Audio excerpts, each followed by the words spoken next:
Tonight is going to talk about doing well by doing good. What a concept.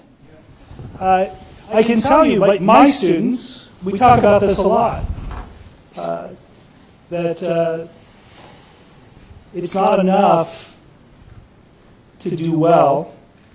You have to give back. And you don't have to wait until you get before you give back.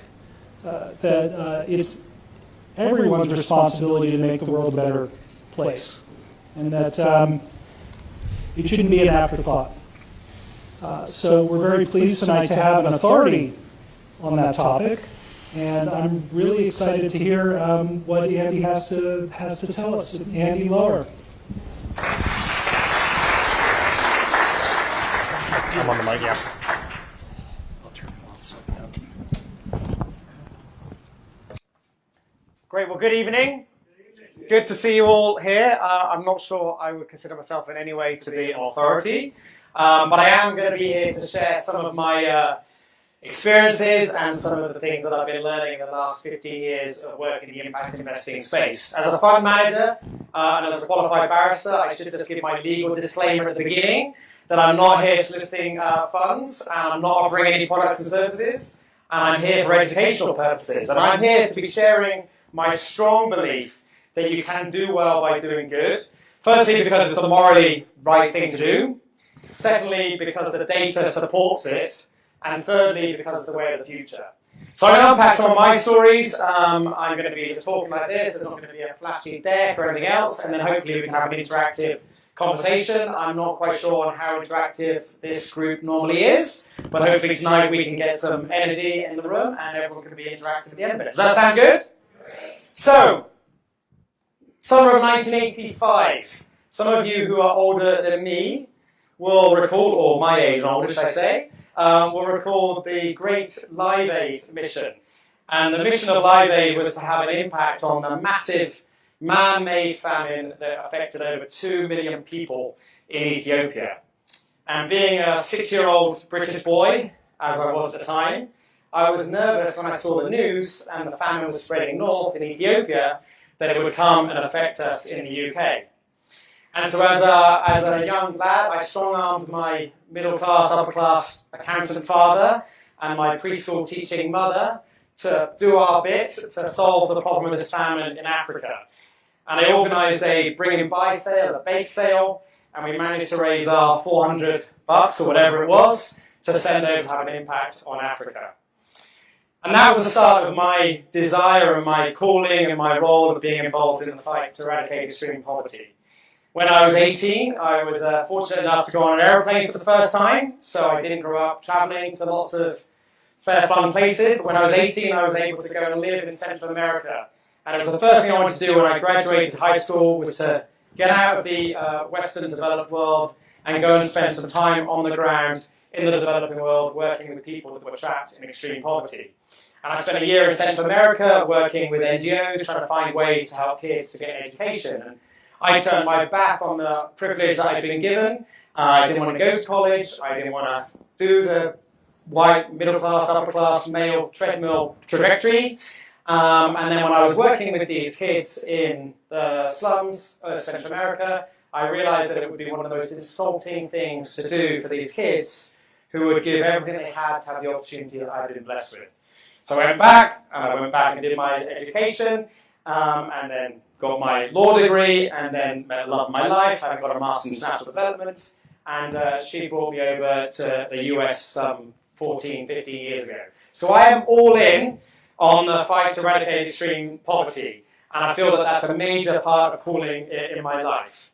So on the one hand, and I've intentionally used my left hand, I am a hardcore social agenda-driven person.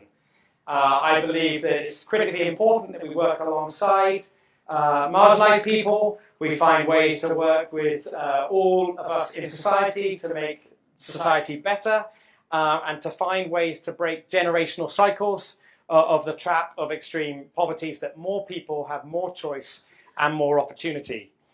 On the other hand, and I intend to use my right hand, I am driven by a hardcore capitalist agenda. I strongly believe in the use of market forces to have a lasting dignifying and sustainable impact. And my belief in capitalism has grown as I've worked with more people that are trapped in extreme poverty.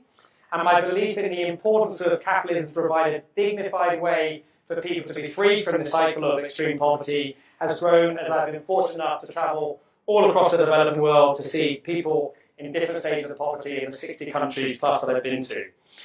So 14 years ago when I got married to my Californian wife, I was involved in making my first, what turned out to be eventually, successful impact investment. I was working on the East Coast for a couple of New Zealand originated billionaires, working with high net worth individuals and ridiculously, outrageously high net worth individuals, finding ways for them to effectively give their money away.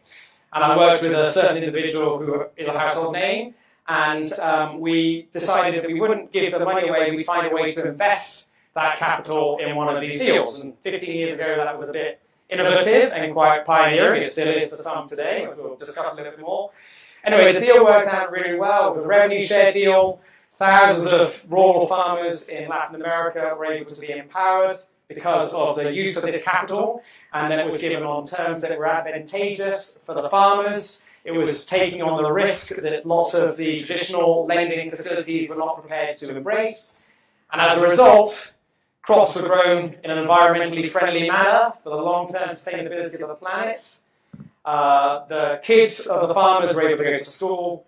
Healthcare was provided for the families. And, critically, for this conversation, the investors were able to get their money back with a financial upside, which they considered to be an acceptable return, and then able to recycle that money. So for me, that was a great example that socially minded capital could effectively be used to go beyond philanthropy. Anyone with me on that?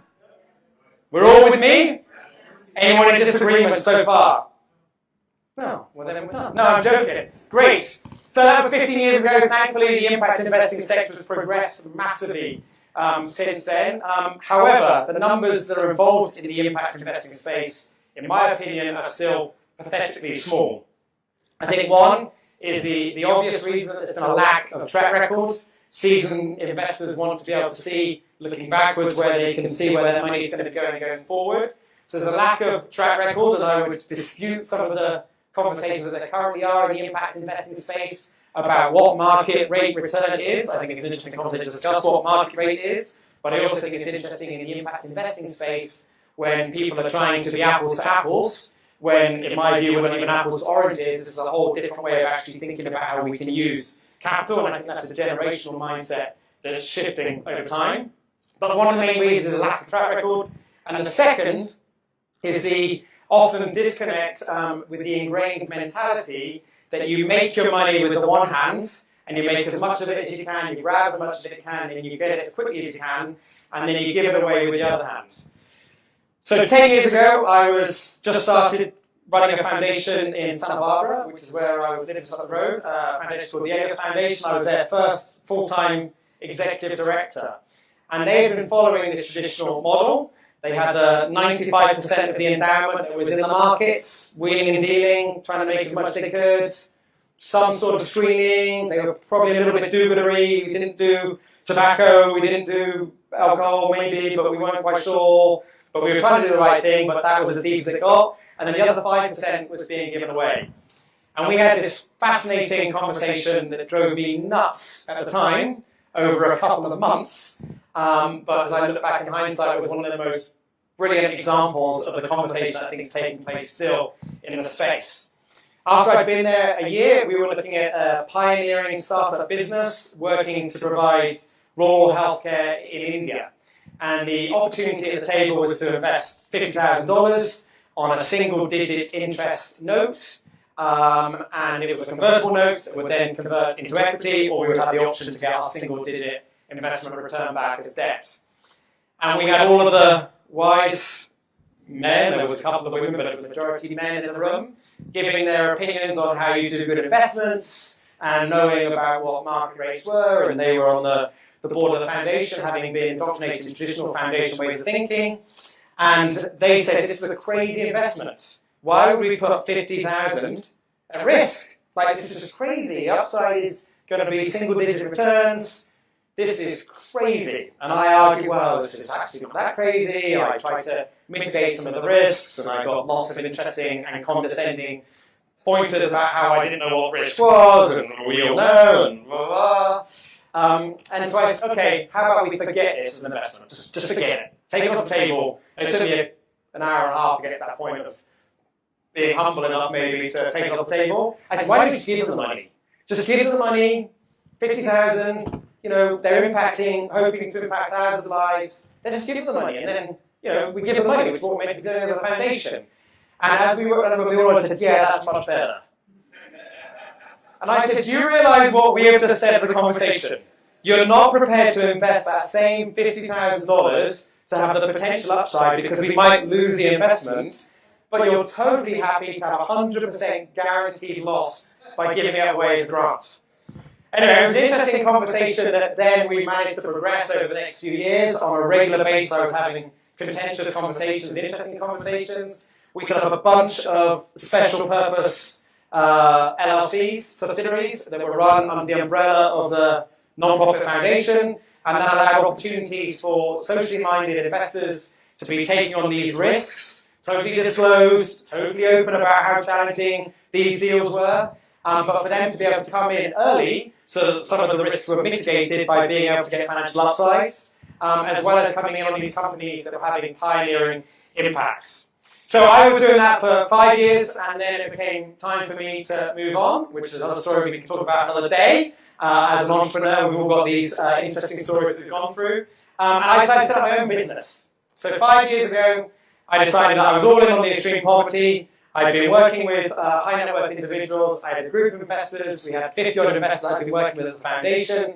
We had a network all across the developing world. So I decided to set up my own fund called ADAP. Have any of you researched what ADAP stands for? Did any of you LinkedIn connect me? Who knows what ADAP stands for? You were bold sticking up your hand, I'd have been looking at the ground. A different approach to poverty. So the idea, right, of course, that was exactly on the tip of my tongue. Of course. That's right. And the idea was to outline straight off the bat that this is a different approach of doing it, both in terms of how we use for-profit dollars to generate returns, but also how we try to find innovative ways of partnering and working alongside social entrepreneurs in the developing world. So I'm going to talk about a couple of those deals today. We'll unpack a bit of the examples, and then I really hope this opens up for a conversation. I've got a bunch of deals that we can talk about in the 30, 40 investments I've been doing over the last 10 years. And I'm happy to, especially for the students, to share more examples. Do feel free to connect me on LinkedIn and email me. And I want to be an open book, but obviously time's limited, so I'll kind of jump on in. So first fund, we were experimenting, ADAP Fund 1. We were experimenting with different investment criteria, different deal structures. And we were a very, very small fund. One of the things that I have tried to do is to push the envelope, not for the sake of it, but to be trying to find pioneering ways, which I think is any ingrown DNA of the entrepreneur. And so one of the deals that we did was a group called Releve, based in India, working with women that had been victims of trafficking, human trafficking, producing high-end jewelry. And I refused to make an investment in them as a company until I knew that the women had ownership piece in the business. How good is that? Is it good? Two of you think it is, the rest of you are asleep? Two of you think it's good? Well, I was adamant about it because obviously I know and I've been around the developing world and I know all this stuff and I was adamant about it. And then we actually paused a minute and said, why don't we actually ask the women what they want? Which is kind of a novel idea, isn't it? So we then had a conversation with the women in the business, and they said one of the worst things you could do for us is to make us have an ownership stake in the business. And it was eye-opening. And so when we unpacked it a little bit more, we understood the challenges that these women had been working through, the challenges it would have for them having an ownership stake in the business, what that would mean for their marriages, what would that mean for their mother-in-laws, what would that mean for their family of origin. All of this can of worms got to open up. What they said is what we would love to do is have a revenue share, that we don't need to have any stock certificate tucked away in our safe box of the safe or whatever the equivalent is, but we have a revenue share so that we can make money together as a collective, and that revenue will be put into a collective vehicle, and we as a group can decide what we do with that money. that's going to be empowering of us individuals and empowering of the families. Anyway, so that was the feedback from them. So Andy Lowe was a bit humbled, having known exactly what to do, having known exactly the right thing about how you work with people in the developing world. But actually, it's important to listen and to interact and to actually hear what people are saying. So we spent the best part of a year coming up with a whole new investment instrument to come up with a stock option that would allow for the women to be able to have an equity-like role in the business, but only with a debt-like return, or with a debt avenue to get their money back from the revenue share. And that has been successful. They actually won an award. The lawyers that we were working with won an award for innovative financial structuring. I'm a qualified lawyer, but I'm not practicing, so I know enough to be a bit of a pain, or enough to ask questions, but not necessarily to be able to deliver on the solutions. But the point of the example is that it was an interesting way of finding innovative ways of working with these women. They have now had some amazing options for them to be able to have saving matches, for them to be able to pay for certain marginalised members in their group, and they are the ones that are in control of the money that they have worked hard to generate, while we as a fund are able to get returns coming back from the revenue that they're generating in an advantageous way for us as an investor. Another innovation that we did with the first fund is I decided to go all in on the 4-hour due diligence. So my belief is that we can do due diligence in 4 hours. How many entrepreneurs have heard that? None? How do you think I'm crazy? Oh, wow, that was a bold statement. Well, one of my investors actually gave me a hard time that it takes me that long, and has said, why does it take you 4 hours? And I had some interesting conversations with people over social media. I've been called a number of names in terms of you're crazy, why would you do that, that's reckless. My belief is that when we are working with these early stage seed businesses, if I cannot reach a decision within taking up 4 hours of the entrepreneur's time, then the answer has to be a definite no.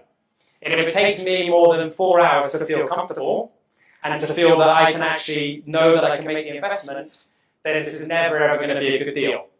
The second part of it is that it's my belief that loads of entrepreneurs in the early stage social investing space waste hours, weeks, months with investors that are doing it from a position of fear and of ridicule, of fear of being ridiculed, rather than an approach of being innovative in deploying capital. And so one of my investors gave me a hard time for taking so long. Another one has really endorsed the approach and is actually now getting a system in place to be able to do more and more of these deals. It also means that I can look at a ridiculously large number of deals over the course of a year. Last year I looked at 252 deals to varying different degrees because I'm able to filter through them very, very quickly, and those that I want to spend time on, I can then dive into them without having to take up the entrepreneur's time in a ridiculously lengthy process. The third main thing that we learned from Fund 1 is that we can get good returns because we're maximising unrealised value. By coming in as early as we are, we're not taking advantage of where the entrepreneurs are at, but we are working alongside them. And the secret sauce of what we do at ADAP is having 2 different entities. We have ADAP Capital that deploys the capital that other investors put into the fund, and then we have ADAP Advisory, which is a separate legal entity that works with the entrepreneurs for the first 18 months post-investment. So we take on the risk, and then we work alongside the entrepreneur to de-risk it, and our belief is that we can then help the entrepreneur to get good returns. And we did a recent review as we were looking through the 2018 financials, 2.5 years since we did the last deal. The fund is up 31% on paper. 2 of the 11 companies in it have had exits. So we are getting our first dividend check back to the investors this month. And we are realising, and we are seeing across the board, not just with us, but with other early stage investors, that there is actually money to be made in these early stage deals. But the main thing we learned from Fund 1 is the impact. I am the chair of the board of one of the companies from Fund 1, a group called EFK in Kenya. How many of you have ever heard of a croton nut? You've heard of a croton nut? You knew what ADAP was. You've been researching this. You've heard of a croton nut too? Wow, where have you heard about it from?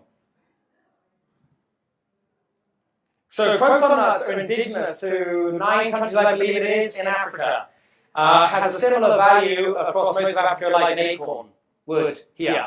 As in, it's nice for a kid to kick along the street, and that's pretty much it. But they are everywhere. So the company has had an innovative way of collecting these nuts, EFK currently has 6,000 rural farmers that collect these nuts, and then we at the processing plant process them into seed, which we can then use as chicken feed. We take the husks off to make it into a high-grade fertilizer that smallholder farmers can use. And the secret sauce, again, is in the oil that we are able to squeeze out of the nuts that we can use to make into soaps or to high-grade cosmetic products. Really simple.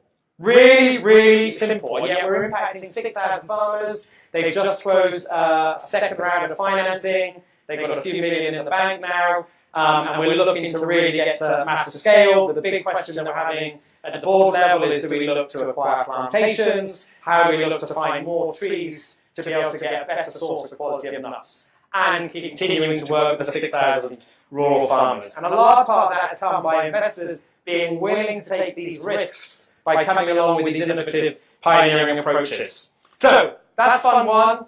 I'll just talk about Fund 2, and then I'll open it up for some questions. So, Fund 1 has been 11 companies. Like I said, we've got a 31% upside on paper at the moment, 2 exits already, and a number, at least 75% of them have all raised follow-on financing in the forms of Series A or further stage financing. So with Fund 2, we are embracing the innovation. One of my investors gave me a rollicking 2 years ago and said, I love what you're doing, Andy, that's great, 11 companies. And he dropped a few other stronger words than that and said, what are you doing with your life? Why are you only investing in 11 companies? We need somebody that's really pushing the envelope. So we launched ADAP Fund 2 a year ago, and we are looking to raise 5 million. Again, these are tiny amounts of money, but looking to deploy them in $75,000 to $100,000 chunks, looking to work with 40 to 50 companies all across the developing world. And having seen the success of a company like EFK, my investors are pushing me to take on more of the innovation and to embrace these pioneering approaches. So far today, we've agreed 6 deals. We're about to deploy the capital for the 6th deal. And these are really interesting companies. One is working with newborn babies to have a vital signs monitor. They've got a patent pending and had interesting conversations about how to get the patents done. So maybe I'll speak to our patent helper earlier. A number of the companies have been developing their patents and getting them done and trying to work out where they file them and how you actually protect these ideas. But they have a newborn vital sign monitor. Another one is Drinkwell, working in Bangladesh and India, providing safe drinking water. They currently have way over 100 kiosks. Have any of you heard of the Rise Fund? Bono? Have you heard of Bono? Bono, yeah. So Bono and the Rise Fund and all the rest of them, they co-invested alongside us on that deal, and they're looking to add a couple of zeros onto their investment when the company can absorb it. They've had a patent they came out of a university in Pennsylvania, but they basically have an amazing technology that takes the arsenic out of water, which will double life expectancy for many rural Indians and Bangladeshis, and the goal is to get to 1 million people having safe drinking water within the next 2 years. And when they do that, the margins are obviously very slim, but the volume gain is massive. People need safe drinking water. Somebody somewhere is paying for safe drinking water, even if one believes that has to be a free product. Somebody somewhere is paying for it, and so having an innovative way to be able to get safe drinking water into the hands of the rural poor is what they're involved in. And then the last company I was going to refer to is Farm Drive, working in Kenya with a web-based technology platform to be able to assess how to get credit for rural farmers. 2 amazing Kenyan women, computer scientists, who have struggled to find Kenyan investors and have struggled to find investors who are prepared to embrace the risks that they're taking. But their goal, they were in Forbes magazine on New Year's Day. What a great thing to wake up to on New Year's Day, see an article about one of the companies in Forbes, just talking about their new innovative approach. We had interesting backwards and forwards over Skype as we prepared for our monthly review with them. And I said, no, this is the year. What are you going to do this year? What are your goals? How are you going to embrace the risk? And how do we kind of de-risk the business together? And so with working alongside us with what we're doing at ADAP Advisory, we'll be working with them on a monthly basis. I'm going to be going over to Kenya next month, spending time with them on the ground, finding new ways for them to be innovative in the way they're getting this credit out to rural farmers. So, in summary, and then we'll open up for questions for those of you who are still with me. well, all of you hopefully still with me, but we had one entrepreneur that came to stay at my house, and of all of the companies I've invested in, he is probably the least do-goodery, tree-huggery, socially minded entrepreneur. Good guy, but just that isn't his thing. But he summed up to us the importance of why he was staying at my home and why he had wanted to work with an investor who was driven by an impact motive. And he said to me that the importance of sustainability and human empowerment is simply makes sense. And he didn't use the word common sense because common sense isn't that common. He just said it simply makes sense. And to him, he said it's the best way for him to make money in a sustainable way that his company can grow by doing good. So you don't have to be running around the world. You don't have to be a 6-year-old getting excited about what you can do to impact poverty in Africa. But we do have to be open to innovation, both as entrepreneurs and as investors, and we have to be willing to open ourselves up to new ideas to change the world. So, with that, can I open up for Q&A and see if we have any questions and any conversation? Let's start with some applause. Yeah. The public speaker. We're still a long holiday. Just got to shake that. Two questions. Only two? Okay, I'll think of more. Some years ago, there was an international organization, I forget which, that set out a goal of eliminating poverty by the year 2030. And The Economist, of all publications, came out and said, yes, this is actually achievable. And do you know anything about that? There's a number of different people that have gone down that path. Okay. Yes, depends on what your question is going to be. Okay. And the other question is, what about poverty in America? Okay. So to answer the first question, I think that Muhammad Yunus, who was a main, he worked locally as well, didn't he, when he was here in California, was a main champion of microcredit in Bangladesh, and his belief, which is the same as my belief, is that extreme poverty will be something that's only able to be seen in a museum. And my belief is that the world of my grandparents, my grandfather, who has passed away, said to me just before he passed, the world was much better when it was all red on the map and it was all nice and civilized. That mentality has died with my grandfather's generation, and I think the embracing of the reality of the fact that we are interconnected is the way of the future. I am blown away by clothing as a clear example of the fact that 98% of clothes in America are imported in the developed world. The vast majority are made in sweatshops, and somehow all the do-gooders and all the non-do-gooders are saying that's okay. A bunch of do-gooders are making a difference in the world, but I think the age of the sweatshop is going to be dying out over time. So I believe that extreme poverty can be eradicated. I believe it will be eradicated in my lifetime. There will always be people who are poor, and there will always be people who are on different levels of poverty, but I believe that extreme, unnecessary poverty can be eradicated. My personal goal in life is not to be investing in poverty issues in the US. Nothing wrong with investing in poverty issues in the US. That's just not personally where I'm involved. I've been living for the last 5 years in El Paso, Texas, so right on the Mexico-US border, and one night a week I would volunteer at the Immigration Center and spend the night with refugees that are coming from Central America, and you saw these amazing entrepreneurs that had given up everything to come to be a part of the American dream, which I do believe in. And then you also see the nonsense in the news today about these clueless views about immigration policies. So there is obviously a huge need to invest within the US. That's just not where I'm personally investing. Did that answer your question? Okay. Next question. I've got 2 microphones, so I'll pass off here, and then I'll give the next one to Jim. Thank you for your presentation. Is there an alliance or a league of impact investment entrepreneurial people? There are a number of... I mean, I know of the School Foundation as an example. You know, they meet every year in Cambridge and so forth, but that's pretty elite oriented. Yep. And the folks that are in this room don't get invited to Cambridge. But to the point the gentleman made, we have understanding of the fact that the United States is not free of poverty. Yep. So I wouldn't necessarily refer you to one specific alliance, but I think there are a number of different groups that are working.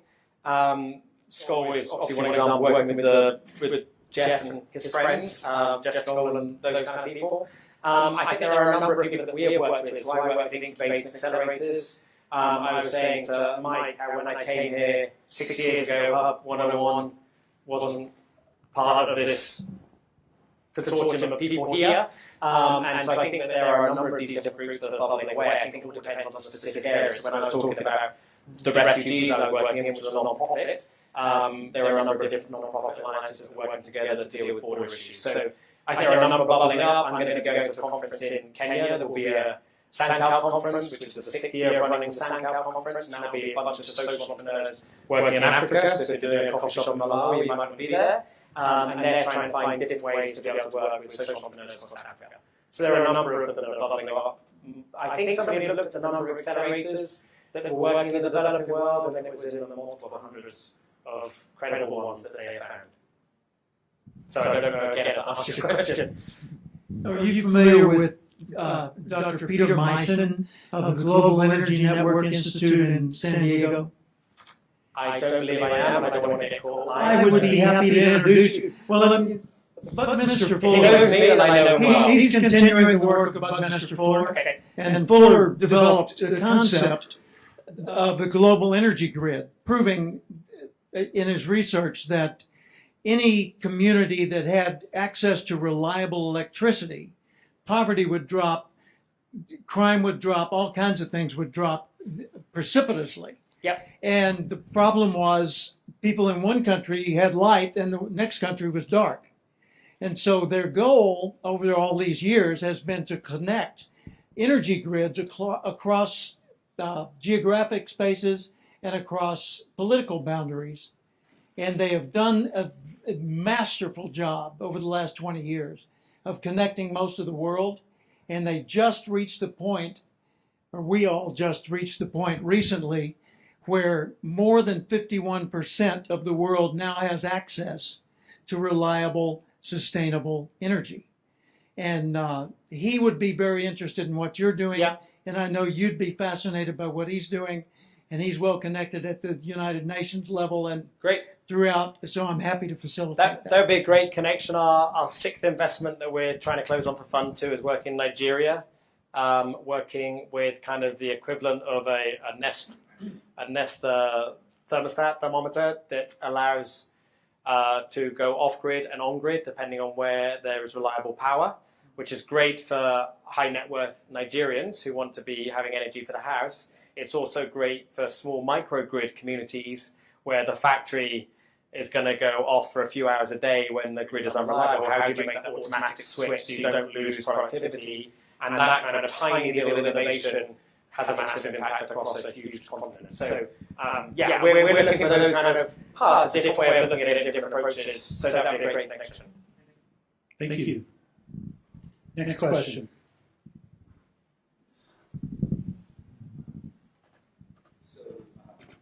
ADAP is a non-profit? ADAP is a for-profit, so we're a for-profit. Okay. So we only invest in for-profits, we're a for-profit company, and my investors are looking to make money out of these deals that we're investing in. Okay, got it. Yeah. I was a little bit curious, when you look at venture capital and private equity, they make quite large promises in terms of ROIs to their investors. Yep. And I was kind of curious what you were setting your expectation levels for if someone was going to invest in your fund, how much you might promise them in terms of compounded ROI per year, what would seem to be reasonable?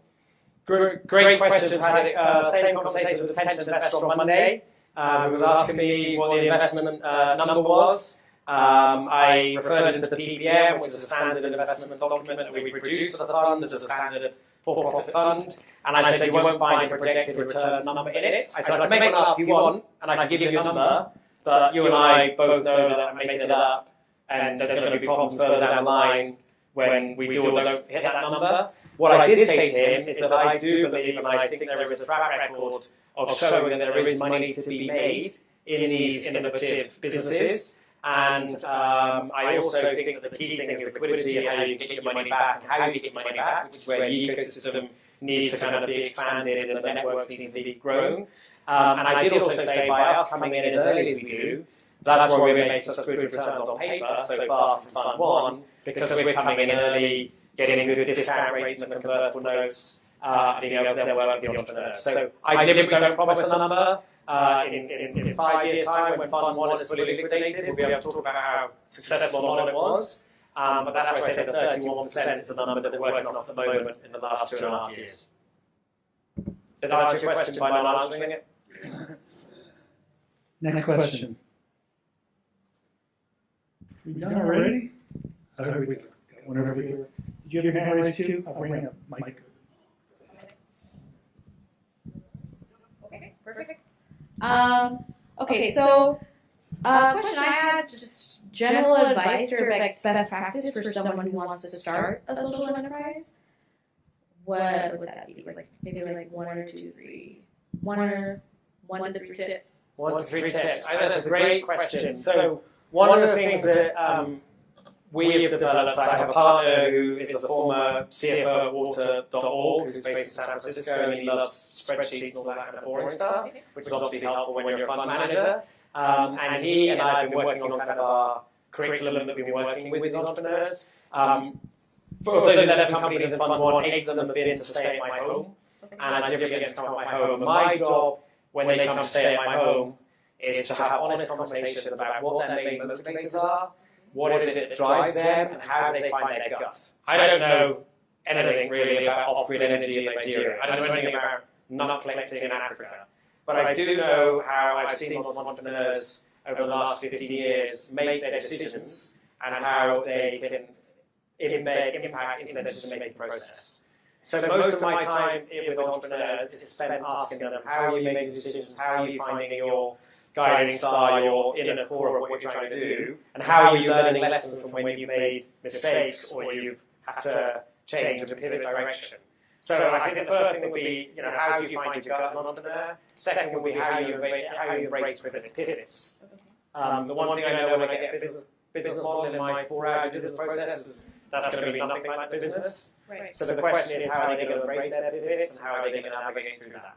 And I think most of investors especially those who have not been entrepreneurs, are strung up about how you can't be pivoting and it's got to be like this. And I think most entrepreneurs are fearful of making the wrong decisions. And even though they've got confidence to start their own businesses, they can often hear outside voices that are not helpful. Right.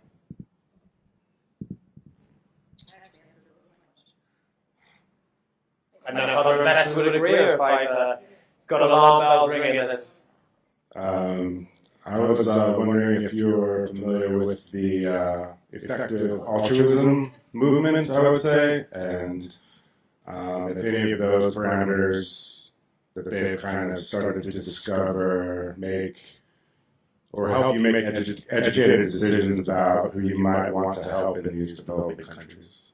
Do you want to expand a bit more about the effective? I believe it's a bunch of tech guys in San Francisco who are basically trying to create a case for the best dollars spent in social work. For instance, maybe your $5 would be more effective used to buy mosquito nets for people who are troubled with malaria versus, canned goods for another country.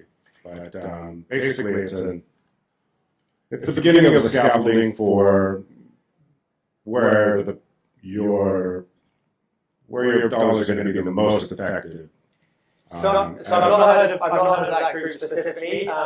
When I was at Geneva Global working for the pair of New Zealand billionaires, we spent years, tens of thousands, hundreds of thousands of dollars trying to develop what they call a Delta score. And the idea was to find a change index that would allow people to compare apples to oranges, what is the most effective return on investment, and that was the money that was being given away to non-profits.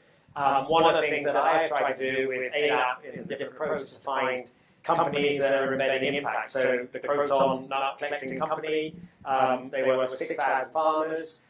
Again, when I invested in them, in my wisdom, I was adamant about knowing how we were impacting those 6,000 farmers, what gets done, etc., how many kids go to school, how many people get educated.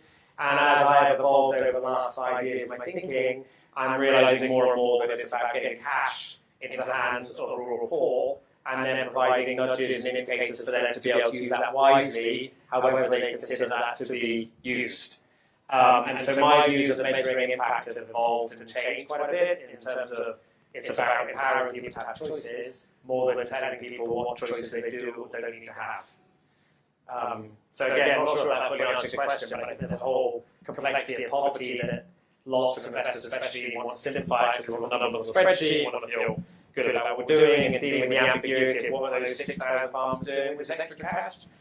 That can be uncomfortable, and there are ways of looking at it, there are ways of thinking about it, but not having it as black and white as lots of people would like makes people feel uncomfortable.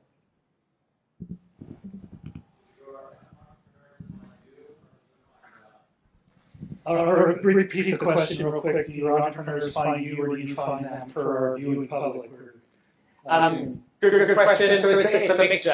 When I was running the foundation in Santa Barbara, I was traveling pretty relentlessly all across the developed world, working with different incubator accelerators, finding different ways to work with entrepreneurs. The last 2 years, we have done a deal room at the Social Capital Market Conference, SOCAP, and we have given an opportunity for people to read Impact Alpha or Westaway Weekend Review to kind of have an opportunity to apply to give us their details on the website. So we have an open website, adapcapital.com, where entrepreneurs can put in the details. It takes them 5 minutes, and then we can screen through it. At the moment, I'm raising more capital to deploy it, so I'm not turning on the faucet deal flow. But as and when we have more money, I will speak to entrepreneurs, hey, can you give me 10 of your peers that you think I should be looking at? And the issue is not a lack of investable deal flow, in my opinion. The issue is a lack of investors who are prepared to embrace this as a way of investing. There's an abundance of good deals out there that can be de-risked, in my opinion.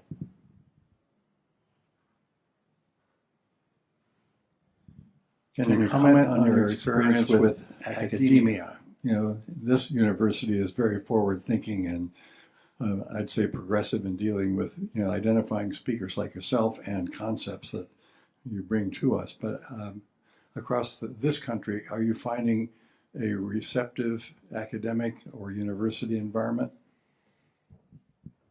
Good question. So I didn't get an MBA and I didn't study entrepreneurship. I didn't want to get an MBA. Entrepreneurship courses weren't around that much, social entrepreneurship courses especially. I did want to get more academic qualifications and doing the Masters in International Development and also studying for the bar totally changed my way of thinking about things in terms of having an analytical legal mindset. So I fully believe in the role of academia. I've been working with an academic over the last 2 years to do a review of a number of companies from Fund 1 and how male investors interact with female entrepreneurs. And so she has brought a very strong academic mindset that's been incredibly helpful for me and for those that I've been sharing the findings with to think about how we do things. My frustration with academia would be, are we actually getting stuff done or are we pontificating about it? And if academia can help us actually get stuff done, which I think it can, then that's great. If it provides an excuse to poke holes and to pontificate in our beautiful ivory towers, then I think that presents a problem. Is that a hedged answer? You guys are great, if I'm going to get invited back. But, so I think that academia does have a role. I think we're going to be smart in how we use it and focus on actually getting stuff done, which I genuinely believe you guys do when you're having an opportunity to have pitch sessions like you did at the beginning. That's to get stuff done rather than pontificate. And I've also been impressed with the questions, that everyone's asking questions rather than pitching. So, last question.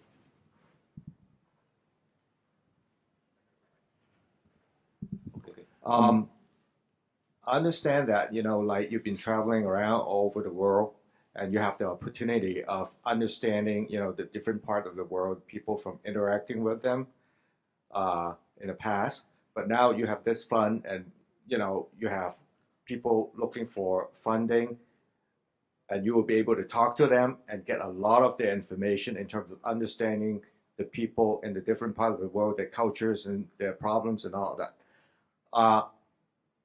If I'm not an entrepreneur in investing in your fund, will you be open enough to share some of your experience or understanding of the people in this other part of the world? Like if you ask me anything about Kenya, okay, the people there, I will have zero understanding of how people live, what their problem is, what kind of a job they do, right?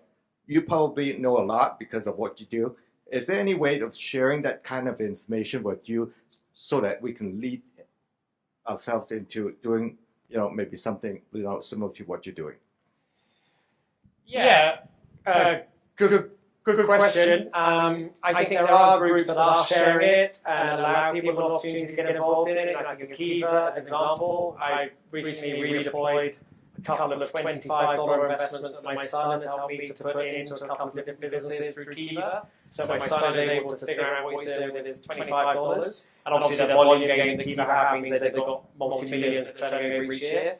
I love traveling. I love going to the developing world. I have 2 young children, and my relentless travel when I lived in Elios was really detrimental for me personally and for my marriage and my kids. And so when we moved to El Paso 5 years ago, I deliberately set up ADAP so it could be done virtually, and my travel has massively been reduced. I love being in the developing world. I love being on the ground, but that's not where I add value. I may have been to Kenya a bunch of times, but it's having a Kenyan who knows how to work with rural farmers. I don't know how to work with Kenyan rural farmers any more than I would know other areas of business. So I think it's trying to find the connections with the people. When we invest in these companies, we're investing in people that understand the local culture, the local social issues that they're trying to address, have an exit opportunity, have an exit plan, and can build a business to get there.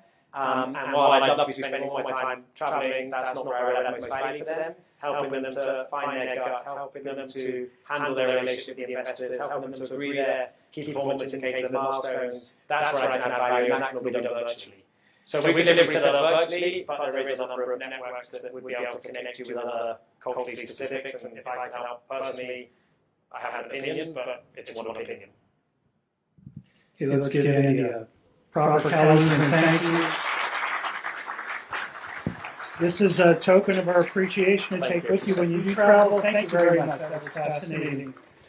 That concludes our program. Next month, and I can't remember the date, our speaker is Jeff Steibel Bryant Ventures. You may recognize that second name. Jeff's partner is Kobe Bryant.